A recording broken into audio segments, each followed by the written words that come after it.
अच्छा काशिफ साहब, मुझे ये चीज़ बताएं कि लोग लव मैरिज कर लेते हैं बड़े शौक से, मतलब पैशन होता है उनमें कि मैं लव मैरिज करूं और फिर बाद में ज़िंदगी बसाएंगे, अपनी एक नई ज़िंदगी शुरू करेंगे। उसके बाद रोज़मर्रा ज़िंदगी में देखने में आता है घरेलू झगड़े।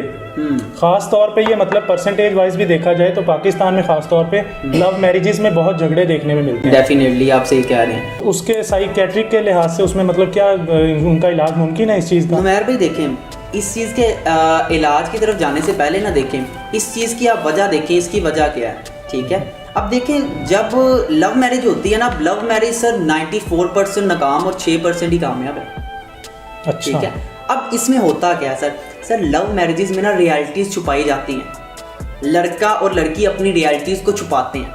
कैसे छुपाते हैं सर? बिफोर मैरिज, ठीक है, लड़की मिस यूनिवर्स होती है, लड़का मिस्टर यूनिवर्स होता है। ठीक है, उन्हें सिर्फ अपनी खूबियां दिखानी है एक दूसरे को, जबकि कहा जाता है हर इंसान में खूबियां और खामियां बराबर होती हैं। ठीक है ना।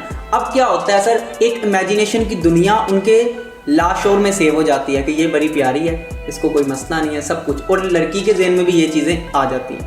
अब आफ्टर मैरिज क्या होता है, उनकी वो इमेजिनेशन टूट जाती है जब लड़के के खराटे नज़र आते हैं, लड़के के खराटे नज़र आते हैं। ठीक है, फिर आपको उसके मोज़ों की स्मेल भी आती है, फिर आपको पता लगता है ये चिल्लाता भी है, आपको पता लगता है इसको गुस्सा भी आता है। तो क्या हुआ, वो इमेजिनेशन वाला जो हीरो था और रियल हीरो उसमें क्लैश आ गया, झगड़े पैदा हो गए और बात डिवोर्स तक पहुंच जाती है।